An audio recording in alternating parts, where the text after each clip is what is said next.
The creaking, ivy-covered gates of Willow Creek loomed before me, their iron filigree twisted into quaint patterns that hinted at an older, far more enigmatic time. I, Ethan Carter, had come to this sleepy, fog-veiled town seeking what so many souls crave after heartbreak, a fresh start. My divorce had left a hollow ache in my heart, one I believed only solitude and distance could mend. When I first read about the old Victorian house on the outskirts of Willow Creek, it seemed too perfect to be true. A towering, slate-roofed mansion with widow's walks, lancet windows, and a basement rumored to be the site of strange happenings.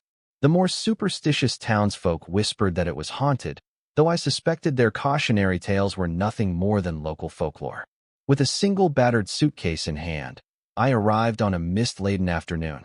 The sky was a hushed gray, reflecting my internal emptiness. It was precisely this calm gloom that I found soothing, for it mirrored my own need for quiet reflection. My new home loomed at the end of a winding, cobblestone drive, wrapped in overgrown rose bushes and wild ivy. The windows seemed to watch me as I approached, as though some quiet consciousness slept inside those thick, leaded panes. Never one to be frightened easily, I shrugged off any creeping unease and stepped across the threshold with a resounding push against the heavy front door. Inside, the halls were bathed in a gentle, golden light filtering through vintage glass. Dust motes danced in midair, swirling around high-backed furniture draped in white sheets. Floorboards groaned beneath my feet, as if beckoning me deeper into the labyrinth of corridors. Though the real estate agent had tried to warn me about the basement, whispering that curious lights and sounds were sometimes heard from below, I had half dismissed her claims. I thought them to be mere local color, the sort of superstitious gossip that keeps children wary at bedtime. At the same time, something in her voice, trembling with the slightest hint of alarm, had piqued my curiosity. Throughout my first evening in Willow Creek, I busied myself with hauling in boxes, setting up my modest bed in one of the smaller upstairs rooms, and making sure the electricity worked. By the time I sank into bed, the sun had long since vanished beyond the rolling hills, leaving the moon to cast silver beams through the windows. I slept fitfully, half roused by faint murmurs in the walls, as though the house sighed with secret knowledge. The next morning, I awoke to the faint, melodic dripping of rain against the gutters, a soothing lullaby for a mind still tangled in sorrow. I resolved to unravel the mysteries of my new abode, and yes, draw back the curtain on whatever lurked in that infamous basement. The door to the basement was found near the back of the house, its handle an ornate brass design shaped like twisting vines. A creak rang out as I descended into the murky depths, a single bulb flickering overhead, casting elongated shadows across stone walls thick with cobwebs. The air was musty, yet oddly tinged with an undercurrent that reminded me of ozone, like the atmosphere after a thunderstorm. Navigating piles of crates, I spied a large, half-hidden metal object tucked into the corner, its surface reflecting the faintest glimmer of light. Curiosity propelled me forward, the heaviness of my breath catching in my throat as I inched closer. At first glance, I thought I had stumbled upon some relic from an abandoned science experiment, maybe a prototype from an eccentric inventor who once lived here. But as I brushed away the dust, the contraption revealed itself to be something far beyond anything conventional. Smooth, silver plating wove together in complex patterns, forming an oblong, cocoon-like structure. A small, translucent panel at the top revealed faint lights blinking inside.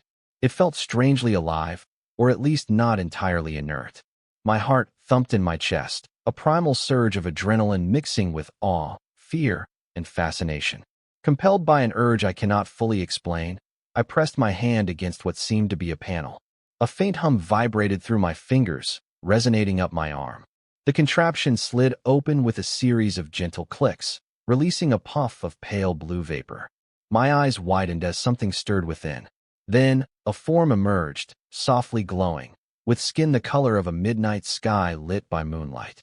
She was slender, with delicate features that seemed half familiar, half entirely alien. Her hair shimmered like starlight. Translucent patterns glowed softly across her arms, reminiscent of swirling galaxies. She looked upon me with large, luminous eyes. Startled, I backed away, nearly tripping over a crate. My entire body pulsed with disbelief, confusion, and a dash of curiosity. This being, this living, breathing entity, raised her hand, her voice escaping in soft, musical tones I had never heard. She whispered something in a language I didn't recognize, then paused, head tilting quizzically. She repeated the words. Oddly enough, it felt as though her voice resonated in my mind, an unspoken, yet slowly clarifying form of communication. Finally, after a few seconds of silent marvel, I heard her say in accented, halting English, "Do not be frightened, Ethan Carter. I am called Lyra." Her knowledge of my name shattered any remaining sense of normalcy in my world. I could only mutter a stuttering greeting, my lips dry and my mind spinning in 1,000 directions. She went on to explain that the device I had touched was a transdimensional survival pod, designed to preserve her during interstellar travel. She claimed she had been drawn here, to this place, for a reason. More unsettling still, she said the pod had matched us. That fate, or perhaps an advanced alien algorithm, had deemed us compatible. Though I tried to rationalize, the notion was too bizarre, too monumental. Yet there she stood, radiant and serene, offering neither malice nor harm. She insisted that our bond was no mere accident. "It has selected you, Ethan," she said, calm as dawn. "Because my species cannot survive alone on this world. We do not replicate your manner, but we pair with those who resonate on the correct frequency. Our synergy is strong, and thus, I am here." The words tumbled from her mouth in measured, methodical statements, as if she had studied English from a distant vantage. She looked upon me with a gaze so deep and kind that, despite my confusion, I felt no immediate threat. Instead, my heart pulsed with a slow, building warmth. Before I could ask anything coherent, the overhead bulb fizzled out, plunging the basement into darkness. In the shadows, Lyra's skin glowed faintly, tracing out her silhouette like living moonlight. A moment later, the bulb came back to life, sputtering uncertainly. Something in her presence appeared to affect the electricity. With a gentle sigh, she closed her eyes, and her luminescence subsided. Caught between fear, amazement, and a rush of adrenaline, I invited her upstairs, lacking a more articulate plan. She followed, silent as a whisper, her feet hardly seeming to touch the ground. Once in the living room, I offered her a seat on an old velvet armchair. She delicately sank into it, examining the room with curious eyes that flicked over dusty drapes and an antique clock. With the uncertain warmth of sunrise peeking through parted curtains, she seemed more real, more grounded in my reality. I did not yet understand how or why she had ended up in my basement, but I felt oddly responsible. Something about her calm presence and the sincerity in her expressions compelled me to care for her, or, at the very least, to figure out what in the world I was supposed to do next. We spent the morning trying to communicate. She told me fragments of her story, how her people traveled through the cosmos, searching for suitable worlds and compatible individuals. She claimed a sophisticated system analyzed potential matches, scanning cosmic frequencies to locate the right heart resonance, as she phrased it. The synergy, according to her, was important for her survival, possibly also for reproduction. My cheeks burned at that suggestion, but she merely looked at me, her expression resolute yet gentle. She seemed certain of her purpose. Meanwhile, I was teetering on the brink of a mental breakdown. Still, by midday, the hunger in my stomach reminded me of simpler realities. I brewed tea, offering Lyra a cup. Tentatively, she sipped, her face a portrait of mild surprise. Her complexion brightened for a moment, as if tasting earthly flavors had awakened something new within her. We began to talk about everyday things. The way the house had been abandoned for years, the quiet nature of Willow Creek, the soft glow of the morning sun across dew-laden grass. She seemed enthralled by every mundane detail, from the swirl of steam off her tea to the texture of worn wooden floors. Yet even as I watched her explore her surroundings, a storm of thoughts brewed within me. Should I call anyone? The police, the military, NASA? Would they even believe me? What if they came and took her away, locked her up for experiments? The idea of that was unsettling, for in her short time awake, Lyra had displayed neither violence nor menace. She seemed earnest, strangely gentle. Had I, in some unspoken way, already accepted her presence here? My mind whirled with the weight of it all. Nightfall brought a hush over Willow Creek, the hush of a place that feared the unknown. Streetlights buzzed in the distance, and a pale moon glowed through the curtains. I set Lyra up in one of the guest rooms, rummaging for spare blankets and pillows.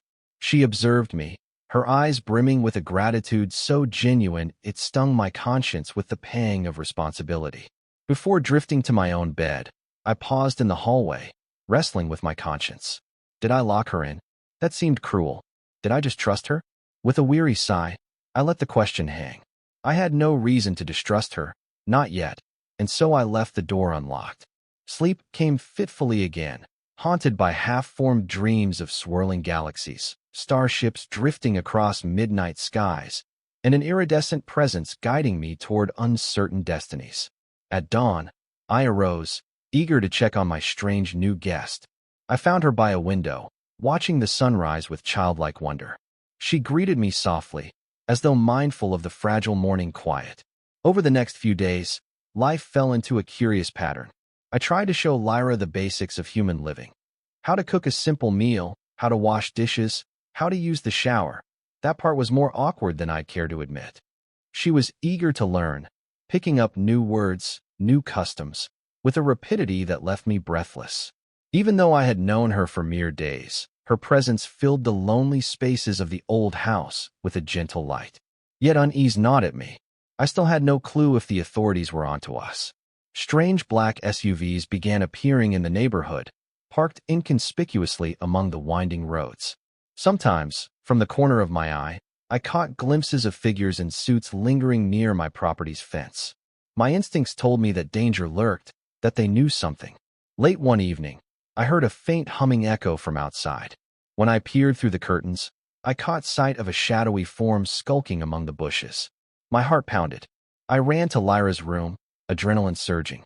She was kneeling on the floor, her hand gently pressing against the worn wooden boards. She motioned for me to be quiet, then touched my forehead with her fingertips.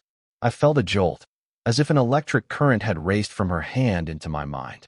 In that split instant, I understood she was trying to cloak her presence, dampening her unique energy signature so that whoever lurked outside might overlook her. A faint hush seemed to fall over the entire house, as though we'd all become invisible. Moments later, the footsteps outside faded into the distance. When I looked again through the window, I saw nothing but the swaying silhouette of trees.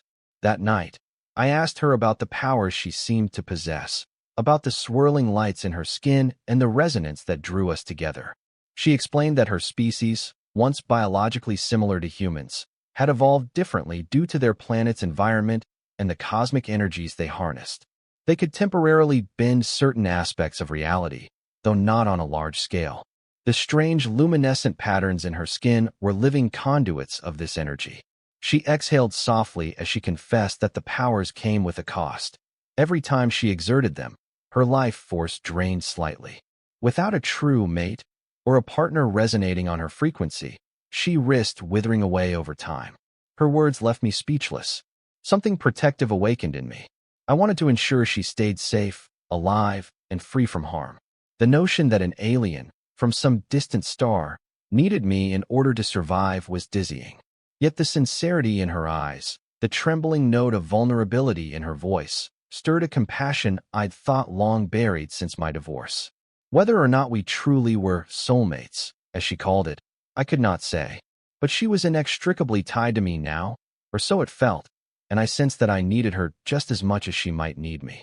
Soon, the subtle intrusions into our life grew bolder. Black SUVs now roamed the street at odd hours. I noticed cameras cleverly disguised as birdhouses popping up around the neighborhood. My phone would occasionally crackle with strange interference. If the government, or some covert agency, was on to us, I needed to protect Lyra. But how? I was just a man trying to rebuild his life after losing everything. I had no vast resources, no secret knowledge. She, on the other hand, seemed to hold within her the key to cosmic wonders. One morning, I found a note slipped under the front door. The handwriting was neat, clinical. It read, "We know you're harboring something. Comply, or we take it by force."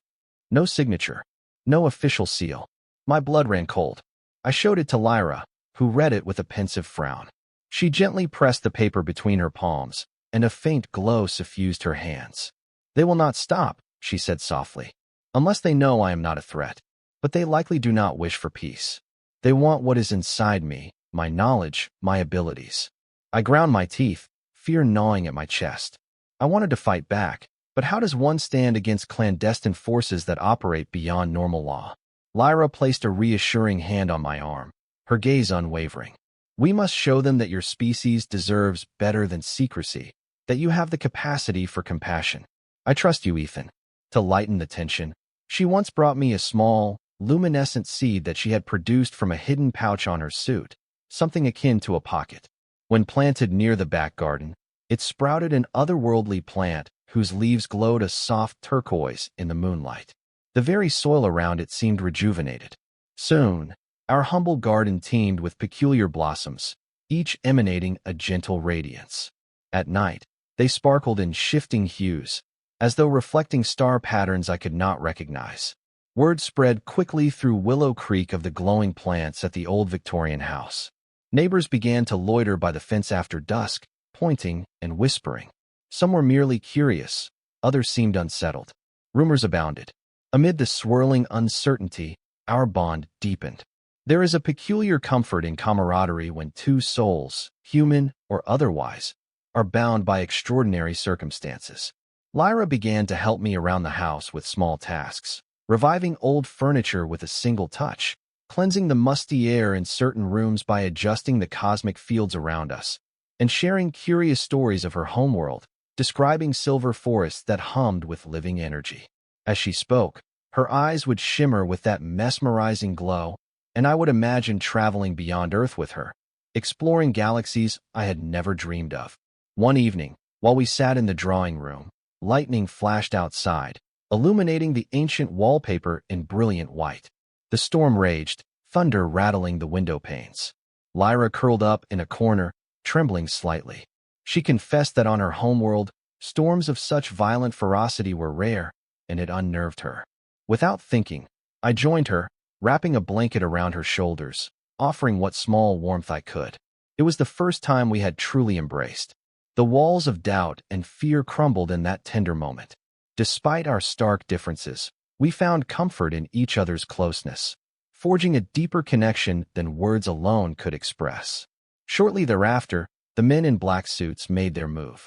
It was a balmy afternoon in midsummer when I noticed them approaching the house. 3 figures, tall, broad-shouldered, wearing sunglasses despite the mild sunlight, strode right up to my front porch. One pounded on the door. My stomach churned as I opened it a crack, adrenaline thrumming in my veins. "Ethan Carter," one of them said in a clipped tone. I nodded, my voice caught in my throat. "We'd like to speak with you regarding certain anomalies detected in this area." His voice dripped with authority. I could almost smell the tension. I tried to remain calm, praying Lyra was hidden, praying her presence was somehow veiled. Clearing my throat, I responded politely, "I don't know what you mean. I'm just renovating this old place. Something I can help you with." The second man, taller than the first, pinned me with a piercing stare. "We received reports of unusual activity. Energy surges. Strange lights. We're with the..." He paused, as though gauging my reaction. "We're a special division. If you're hiding anything, it's in your best interest to cooperate." I could scarcely breathe. Before I could stammer out another lie or half-truth, a gentle pulse of radiance emanated from within the house. My heart sank. They must have sensed it too, because in one swift motion, they stepped forward, pushing the door open. They had come prepared. One brandished a strange device with a flickering antenna, scanning the hallway as they advanced. I stumbled backward, every nerve in my body on edge. Was there nowhere safe for Lyra? Suddenly, an otherworldly hush fell upon the house, as though time itself skipped a beat. The flickering antenna in the man's hand shorted out, sparks dancing in the air. Out of the corner of my eye, I saw Lyra step forth from the shadows, her expression resolute. My stomach lurched. She was deliberately revealing herself. In a calm voice, she spoke. "Please, do not be alarmed. I mean no harm." The men froze, shock etched on their faces. Then, a jumbled chaos erupted. One raised a radio to call for backup. Another reached for what looked like a sidearm. Lyra, fear flickering across her gaze, lifted her hand, and a shimmering wall of light formed between her and the intruders. The man with the gun fired a shot, and a dull thud echoed as the bullet struck the shimmering barrier. Terror filled me. This was precisely the outcome I had feared. I leaped forward, heart pounding. "Stop! She's not hurting anyone. Please, listen to me." My plea was drowned out by the roar of the storm that suddenly raged outside, wind howling against the shutters. Whether it was natural weather or a reflection of Lyra's heightened state, I could not say. A crack of thunder shook the house, and the men began to retreat. Before they could regroup, Lyra stepped forward, lowering the barrier. She placed a gentle, glowing hand on the nearest man's chest. He froze, eyes rolling back, then crumpled to the floor, unconscious. A wave of panic seized the other two. They turned and ran, dragging their fallen comrade away. In the aftermath, we stood in stunned silence. "They'll be back," I whispered, dread constricting my throat. Lyra exhaled shakily, the glow of her skin dimming. She nodded, her posture trembling with exhaustion. "I don't want violence. I never wanted any of this. I only came here for a second chance."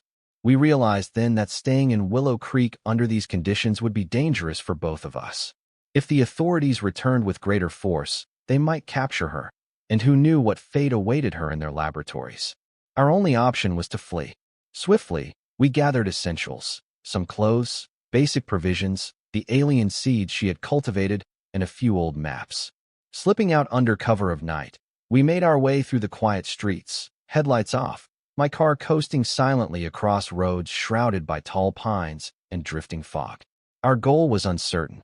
I had no plan beyond escaping the immediate threat.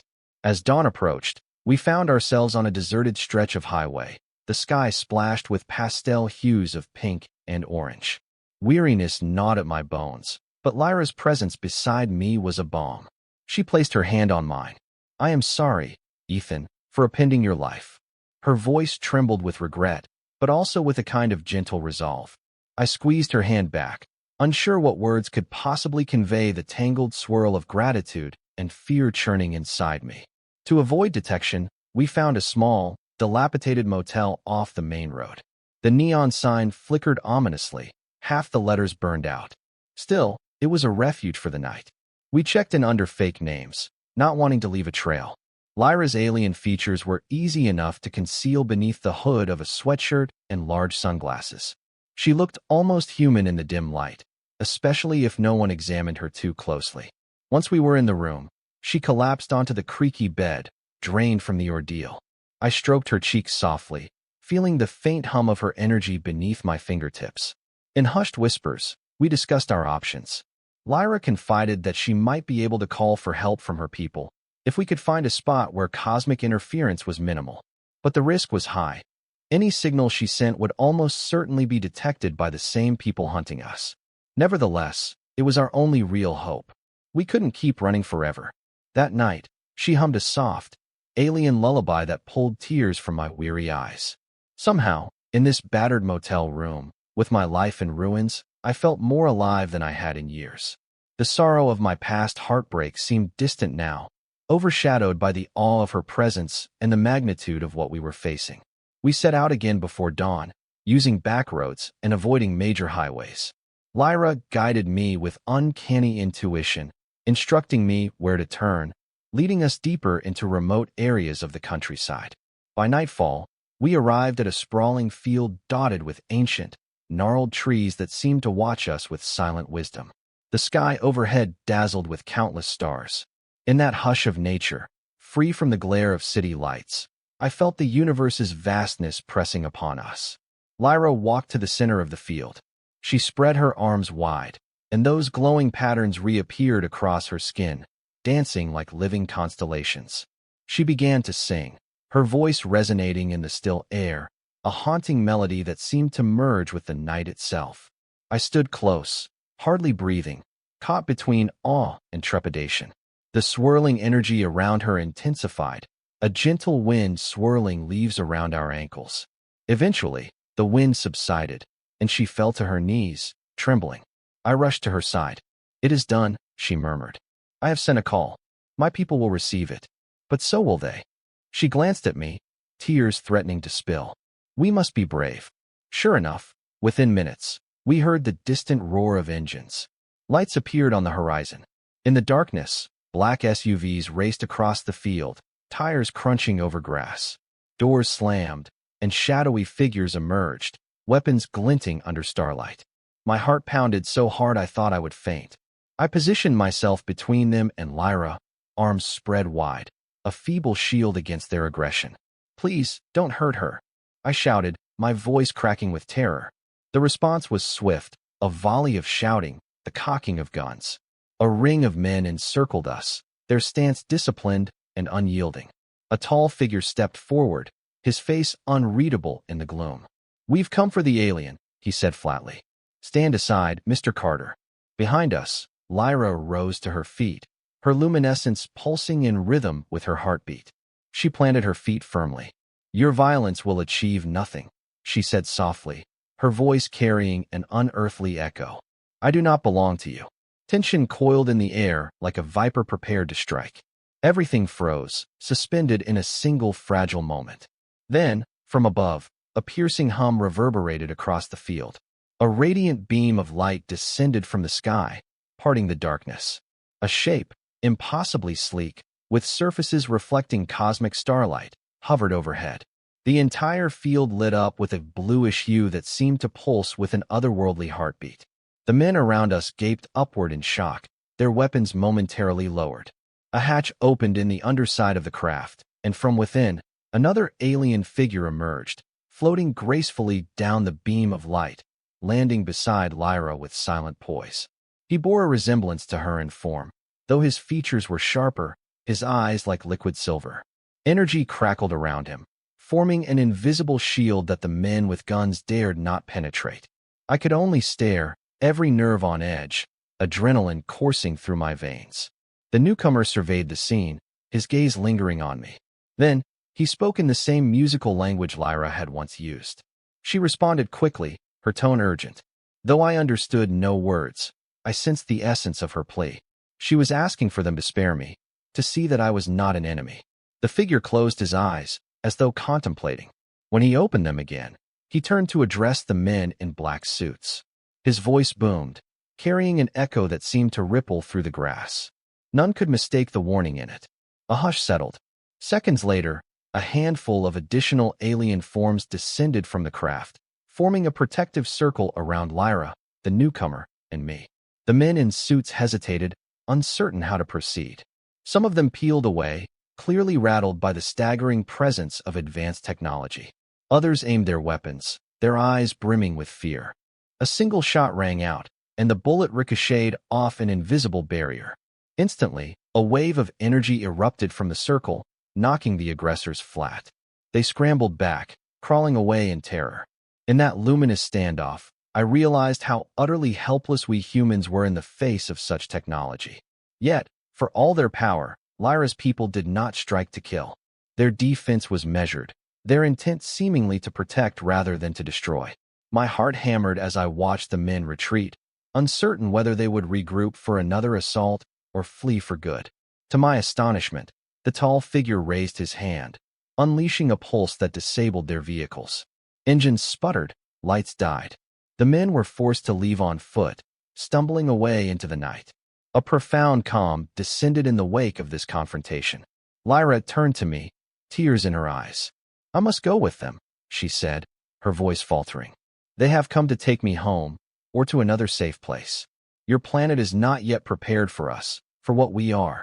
Her eyes searched mine, filled with sorrow and lingering hope. "But our bond cannot be severed by mere distance. Remember that, Ethan." A lump formed in my throat. Her words sliced through me. I had dreaded this possibility. Yet, I knew in my heart that she was right.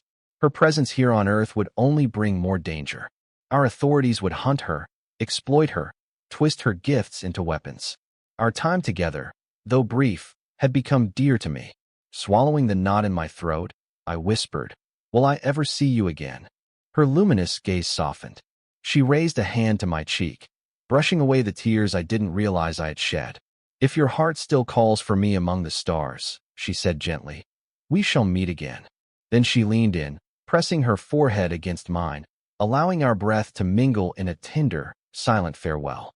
The cosmic glow in her skin intensified for a moment, as though imprinting her energy upon me. Then she slipped her hand into mine, giving it one last squeeze before stepping back. The tall alien approached, placing a slender hand on my shoulder. Though I understood none of his words, I felt an overwhelming sense of respect and gratitude from him, as though he recognized the sacrifices I had made for Lyra. With a slow nod, he guided her toward the beam of light.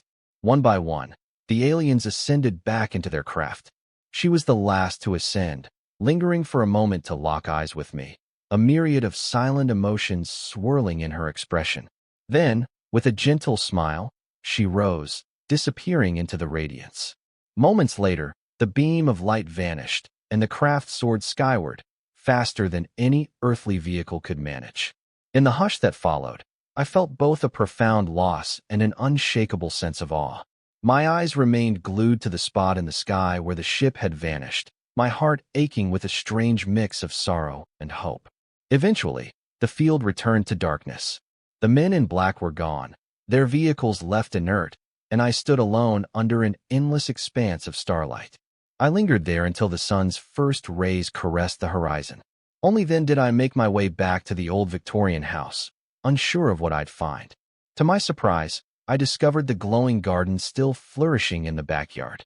The turquoise leaves were radiant in the dawn, a living testament to what had transpired. As I stepped inside, it felt as though Lyra's presence still lingered in every corner. The faint hum in the walls, the subtle warmth that chased away the house's ancient chill. I wandered from room to room, reliving every cherished moment we had shared. Though my heart brimmed with longing, I realized I was not the same man who had arrived at Willow Creek, burdened by heartbreak and regret. Something within me had changed, expanded, awakened. Days passed, then weeks. I half expected the men in suits to barge in any moment, to question me or confiscate my property. Yet, they never came. It was as if the entire episode had vanished into the hush of midnight files, sealed away in secret archives. Perhaps they feared further confrontation. Perhaps they worried about the technology that had so swiftly humbled them. Whatever the reason, they left me and the town alone.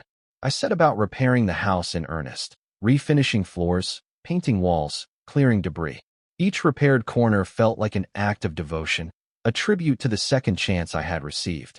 Sometimes, I'd find small tokens left behind by Lyra, a glowing petal from one of her plants, or a subtle design etched into the dust on a windowsill. These remnants, though tiny, brought me immeasurable comfort.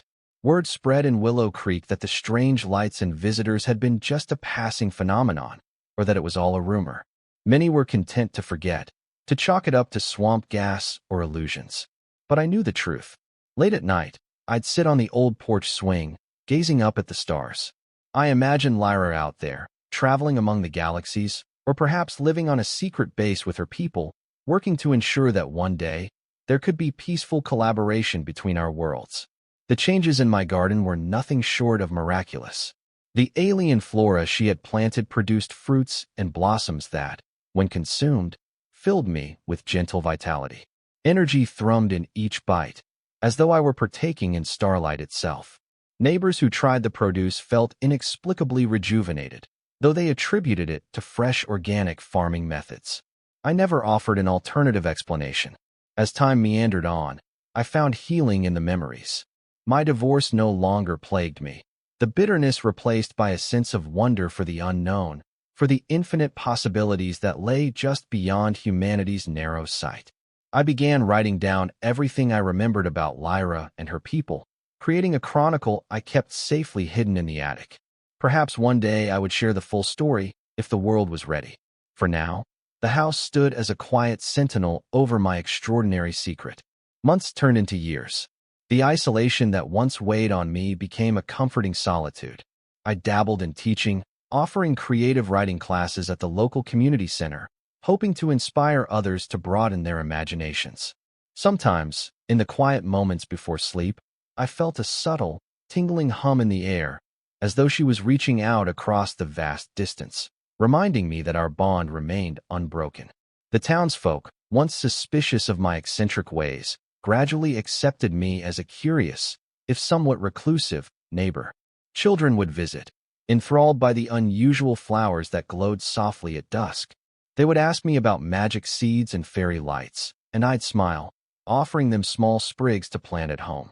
A gentle sense of community took root, and Willow Creek prospered in its understated way. The old Victorian house, once rumored to be haunted, became a local landmark of quiet enchantment, its once creaky halls now echoing with subtle warmth and kindness. On a balmy summer evening, I sat out on the back porch, sipping a cup of tea as the sky burned orange and pink with a glorious sunset. Fireflies flitted among the tall grasses, and the alien blossoms shimmered in response. My gaze wandered upwards, tracing the first stars that emerged, one by one, against the purple backdrop of twilight. My thoughts drifted to Lyra, wondering what wonders she beheld at this same moment. Just then, a soft breeze caressed my face, whispering through the leaves. A faint glow flickered among the garden flowers, intensifying for a heartbeat. My heart pounded with a sudden, inexplicable rush of joy. I stood, stepping off the porch, walking barefoot across the dewy grass. The plants bent slightly towards me, as if an unseen hand had guided them. A gentle, ethereal hum filled the air, so subtle it was almost inaudible. The hair on my arm stood on end. I felt a presence, a tender embrace of energy that reminded me of her. In that instant, I knew that no matter the physical distance, love and connection transcended boundaries, be they oceans, galaxies, or even dimensions. The little garden glowed brighter, a silent chorus of lights. My chest filled with hope. Maybe she was reaching out, letting me know I was not forgotten. Tears welled in my eyes, but they were tears of gratitude, not of sorrow. I closed my eyes, inhaling the crisp night air, allowing that gentle aura to wrap around me like a comforting blanket. When I returned to the house, I found it bathed in the last golden rays of the setting sun. The windows glinted warmly, reminding me of that first day when I had stepped inside, determined to rebuild my life after heartbreak. How far I had come. There, in that moment, I realized my fresh start was not merely an escape from pain, but a journey toward a future brimming with possibilities. Possibilities I would never have imagined if not for an alien presence in my basement, claiming we were fated to be partners. Perhaps she was right. Perhaps the cosmic frequencies of our hearts had indeed harmonized. Each day thereafter carried with it a sweet note of anticipation, as though the very fabric of my life now resonated with a secret melody. I continued to write, to teach, to cultivate the alien garden. Friends and visitors came and went, each leaving with a spark of fascination in their eyes. Though I never spoke openly of Lyra, I did not hide the wonder she had left behind. It was, in some small way, my gift to the world, a living testament that love, understanding, and unity could flourish in the face of fear and ignorance. Years passed, but the memory of her never dulled. I dreamed often of shining silver forests under alien skies, of starships sailing silently amid cosmic dust, of tender glances shared at the threshold of impossible discovery. And always, in those dreams, her voice rang in my ears. If your heart calls to me among the stars, we shall meet again. The sentiment fueled me with a hopeful patience. Maybe tomorrow, maybe in 100 years, maybe in a form of existence beyond my mortal comprehension. The longing was no longer painful. It was a light that guided me forward. Then, one spring evening, as I sat in the grass beneath a canopy of blossoming alien flowers, a single star appeared overhead, shining brighter than the rest. A hush settled around me, an almost tangible stillness. The star pulsed once, then twice, and in that pulsing I recognized the silent echo of her presence. Lifting my gaze, I smiled. Somewhere, across the immeasurable void, Lyra was thinking of me, and that was enough. With that quiet revelation, I rose and walked back into my Victorian sanctuary, my steps light, my heart at peace, and my spirit alive with the promise of a future shaped by love, courage, and the boundless wonder of the cosmos. Here, at last, was my happy ending. Not a definitive closure, but a joyous opening to all the marvels yet to come, on Earth, among the stars, and maybe in some dreamlike realm where our spirits could intertwine once more. And so, dear reader, remember this. Sometimes, a fresh start is not merely a release from old burdens, but an invitation to embrace the unknown, to discover wonders you never suspected existed. For in the dim corners of our hearts, and perhaps in the hidden corners of a forgotten basement, there may lie the keys to connections that transcend our human limitations. And while the house in Willow Creek still stands, blooming with faintly glowing flora, it also stands as a testament to the power of hope, love, and the unbreakable bond that can blossom between two souls, no matter how many light years may lie between them.